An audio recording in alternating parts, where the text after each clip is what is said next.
예, 치매 예방 전도사 장두식입니다. 이번 시간에는 그 치매에 관한 이거 질의응답입니다. 이 책에서 질의응답란이 있어서 이 책을 인용하겠습니다. 치매는 뭐 불치병이다. 불치병입니까? 이제 지금은 불치병이 아니고 난치병이라고 이야기합니다. 그러니까 불치병은 전혀 못 고치는 거고 난치병은 좀 난해하다 하는 그런 병 얘기를 하는 것 같습니다. 그래서 치매는 증상보다 뇌가 나빠진 것이 본질이기 때문에 치매가 되기 오래 전부터 뇌가 나빠져 왔습니다. 그래서 치매가 되기 오래 전부터 예방 노력을 해야 합니다. 자, 또 치매에 걸리면 지능이 떨어진다. 예, 그 맞습니다. 치매에 걸리면은 인지 기능이 떨어집니다. 그러나 아무것도 모르는 바보가 되는 것은 아닙니다. 주로 기억력이 떨어지고 이해력, 사고의 표현력, 일처리 능력이 떨어지고 아무것도 모르는 것처럼 보일 수도 있지만 자존심이나 감정이나 인격은 그대로 이렇게 살아있는 경우가 많이 있습니다. 그 온전한 인격체로 되어야 합니다. 자, 치매 환자는 위험하다. 틀렸습니다.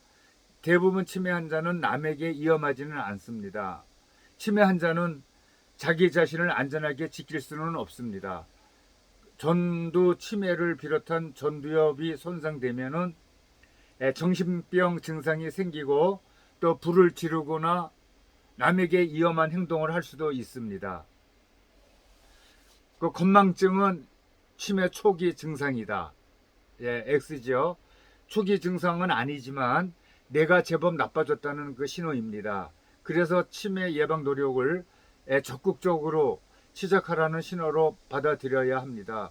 특히 젊은 나이에 건망증이 증가하면 무시할 수 없는 신호입니다. 치매는 유전이 된다. 대부분 잘못 살아서 생긴 경우입니다. 알츠하이머의 치매의 경우에는 1%에서 한 2%까지는 유전병입니다. 근데 혈관 치매는 대부분 생활 습관 병이지만 유전되는 혈관 치매도 또 있긴 있습니다. 예, 이번에도 질문입니다. 치매가 어느 날 갑자기 찾아오는 병이 아니라고 하셨습니다만 그렇다면 치매를 어떻게 예방을 할 수 있을까요? 그렇습니다. 아주 중요한 질문인데요. 혈액순환이 또 잘 되게 해야 합니다. 그래서 음식이나 또 운동을 잘 실행해야 되겠죠. 그리고 또 뇌를 열심히 자극해 주는 것이 좋습니다.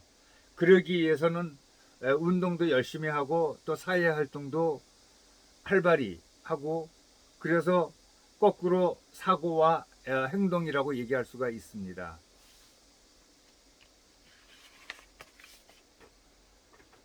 그리고 또한 세 번째는 충분한 휴식을 가져야 됩니다. 그래서 휴식이라고 하면은 충분한 수면 그리고 충분히 이렇게 또 쉬어야 된다는 얘기가 되겠네요.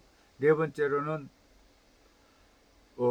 황산화제가 많은 음식을 먹습니다. 음식을 아주 중요하게 여기고 다섯 번째는 물리적, 화학적 뇌손상 예방을 하여야 합니다.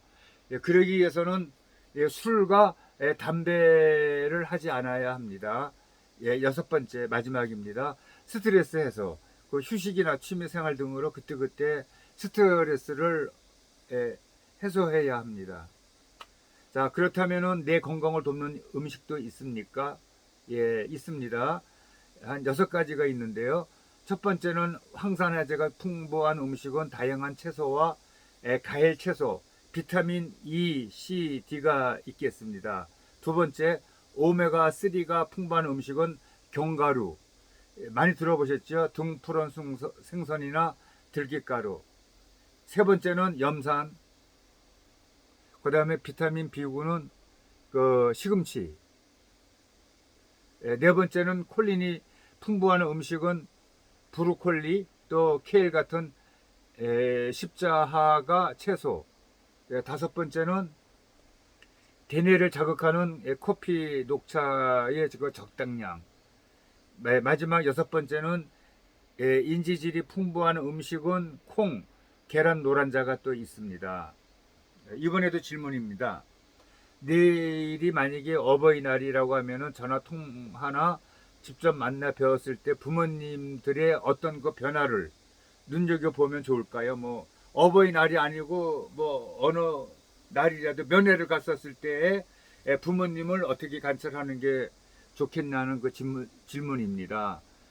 그래서 여기 해답은 전과 다르게 많이 바뀐 것이 눈에 띄면 먼저 의심해 봐야 합니다. 깜빡거림이 심해졌다. 또 뒤돌아서면 잊어버린다. 기억이 사라져 사실과 다르게 생각하거나 딱 잡아댄다. 물건을 엉뚱한 곳에 두고 잊어버렸다고 생각한다. 전화하고 또 한다. 매일 안부 전화 받고도 전화가 없다고 화를 낸다. 또 계절에 맞지 않는 옷을 입는다. 길을 또 잊어버린 적이 많다. 깊은 대화가 어렵고 엉뚱한 이야기를 한다. 또 사고력, 판단력, 결정력이 약해져 모른다는 말이 는다. 필요 없는 물건을 잔뜩 쌓아 놓는다. 집안 정리가 안 되어 있다. 또 고집이 늘었다. 화가 늘었다. 스스로 하려고 하지 않는다. 그리고 늘 하던 일도 엉뚱하게 한다. 성격이 많이 바뀌었다. 강박증이나 편집증이 생겼다. 이렇게 많은 증세를 그런 상태를 눈여겨서 봐야 되겠습니다.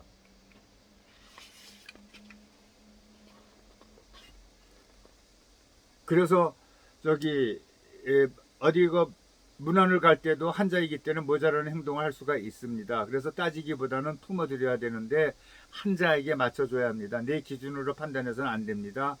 예를 들자면 이상한 행동은 감기 환자가 기침하는 것과 같습니다. 감기 환자한테 기침을 왜 하냐고 야단치지는 않지요. 그래서 약은 물론 몸을 따뜻하게 하는 그 무엇을 주지요. 밥을 드셨는데 자꾸 밥을 달라고 하십니다. 그러면은 조금만 드리는 겁니다. 또 달라고 한다면은 또 달라고 한다고 야단을 치면은 그 환자는 이해가 안 됩니다. 그까지 바꿔주고 또 그런다고 자신을 무시한다고 여기죠.